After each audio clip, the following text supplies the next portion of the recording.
નમસ્કાર, good morning. હું શાહીન, આપ જોઈ રહ્યા છો સ્પાર્ક ટુડે ન્યૂઝ. મોર્નિંગની શરૂઆત કરીએ ન્યૂઝપેપરથી. તો નજર કરી ગુજરાત સમાચારની આજની મુખ્ય હેડલાઇન્સ પર. વર્ષ 2023-24માં કોંગ્રેસને ₹1,225 કરોડ મળ્યા, 83% ખર્ચ કર્યો. એડીઆરનો રિપોર્ટ. ભાજપ સૌથી અમીર પક્ષ, ગયા વર્ષે 4,340 કરોડની કમાણી. સ્વીડનમાં એક સાથે 55 વાહનોની ટક્કર, 100થી વધુ લોકો ઈજાગ્રસ્ત થયા. સવારે 50 સેકન્ડ સુધી આંચકો, પ્રચંડ અવાજથી લોકોમાં ભય ફેલાયો. દિલ્હીમાં પરોઢીએ 4ની તીવ્રતાનો ભૂકંપ, હરિયાણા, બિહાર સુધી અસર. દરોડા દરમિયાન ₹2 કરોડની રોકડ અને જ્વેલરી જપ્ત. કફ સિરપ ડ્રગ્સ કેસમાં ઈડીના અનેક રાજ્યોમાં દરોડા, 2ની ધરપકડ. ગુજરાતમાં લોકસભાની ચૂંટણી બાદ ફરી જનાદેશ. કોના માથે તાજ? આજે પાલિકા પંચાયતની ચૂંટણીના પરિણામ. વડોદરાથી પ્રયાગરાજ જતી લક્ઝરી બસને મધ્યપ્રદેશમાં અકસ્માત, 10ને ઈજા પહોંચી. હવે નજર કરીએ દિવ્યા ભાસ્કર ન્યૂઝપેપરની મુખ્ય હેડલાઇન્સ પર. ભારે ભીડથી ધર્મનગરી પણ હાફી. પ્રયાગ, અયોધ્યા, કાશીમાં શ્રદ્ધાળુઓનો ધસારો, સ્થાનિક લોકો પરેશાન. 2000 ગેરકાયદે ભારતીય વસાહતીઓનું દર્દ. ડિટેન્શન સેન્ટરમાં યાતના. -10 ડિગ્રીમાં ફ્લોર પર સૂવા મજબૂર કરાયા છે. પાલિકા પંચાયતોની ચૂંટણીના આજે પરિણામો. 5000થી વધુ ઉમેદવારોના ભાવિનો ફેસલો. રાજકોટના પાયલ મેટર્નિટી હોમમાં મહિલા દર્દીઓના દ્રશ્યો છુપી રીતે શૂટ કરાયા હતા. મહિલા દર્દીઓના ચેકઅપના વિડીયો સોશિયલ મીડિયા પર પોસ્ટ થયા. 5 લાખ લોકોએ નિહાળ્યા. રાજધાનીમાં જોરદાર આંચકા, કારણ કેન્દ્રબિંદુ દિલ્હીમાં હતું. સન સિટી ગ્રુપના બિલ્ડર નો મૃતદેહ રાત્રે એર એમ્બ્યુલન્સમાં લવાયો. વડોદરાથી પ્રયાગરાજ જતી બસનો અકસ્માત, પ્રસૂતા સહિત 6 ઘાયલ, 40 યાત્રીઓ પરત ફર્યા. હવે નજર કરીએ ગુજરાત મિત્ર ન્યૂઝપેપરની મુખ્ય હેડલાઇન્સ પર.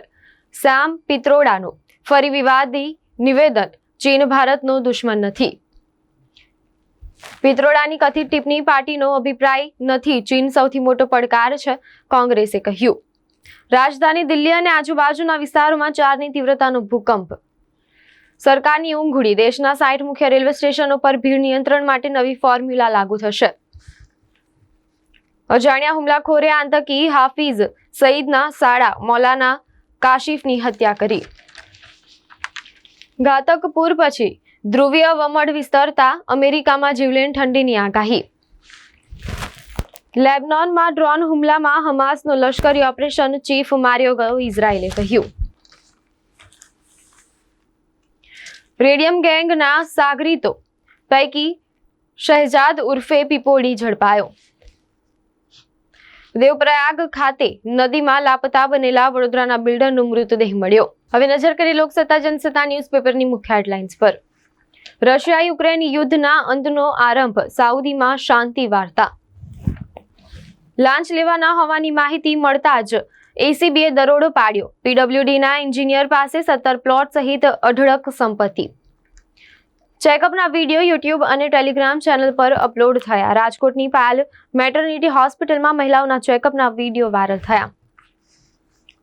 જેપી મોર્ગન ચેઝના સીઈઓ ડિમોને ભારતીય અમેરિકનને અપશબ્દો કહ્યા. ગોત્રીના રાધેશ્યામ હામની ટાવરમાં રહેતી મહિલા 6 દિવસ ડિજિટલ અરેસ્ટ રહી. વેબસાઇટ પર રિસર્ચનું કામ કરતી મહિલાને ડિજિટલ અરેસ્ટ કરીને 61 લાખ પડાવી લીધા. વિશ્વામિત્રીનું કામ ખોરંભે પાડવા, ટેન્ડરો ફરી મંગાવવા કોણે ભૂમિકા ભજવી, નામ જાહેર કરો. દેવપ્રયાગથી તણાયેલા ઉદ્યોગપતિ સમીર શાહનો મૃતદેહ 70 કિલોમીટર દૂર ઋષિકેશથી મળ્યો. હવે નજર કરી સંદેશ ન્યૂઝપેપરની મુખ્ય હેડલાઇન્સ પર. ચીનથી જોખમ નથી, પિત્રોડા, કોંગ્રેસે છેડો ફાડ્યો. દિલ્હી એનસીઆર, બિહારથી બાંગ્લાદેશ સુધી ભૂકંપ. અયોધ્યા રામ મંદિરની વાર્ષિક આવક 700 કરોડ. આવકની બાબતમાં દેશનું ત્રીજું સૌથી મોટું મંદિર.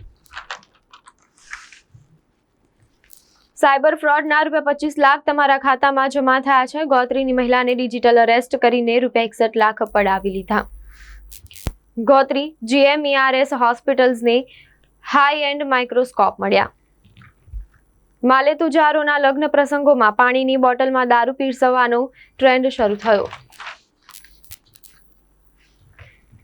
સાસુએ જમાઈ સામે પાનીગેટ પોલીસ સ્ટેશનમાં ફરિયાદ નોંધાવી હતી. સગીરા સાથે 1.5 વર્ષ સુધી દુષ્કર્મ કરનાર પાલક પિતાના જામીન નામંજૂર. કોર્પોરેશનની બજેટ સભામાં ભાજપના કોર્પોરેટરની રજૂઆત. વીએમસી પાસેથી ₹1 ના ટોકને જમીન મેળવી 1.5 લાખ સુધી ફી વસૂલતી શાળાઓ. હવે નજર કરીએ ગુજરાતની અસ્મિતા ન્યૂઝપેપરની મુખ્ય હેડલાઇન્સ પર.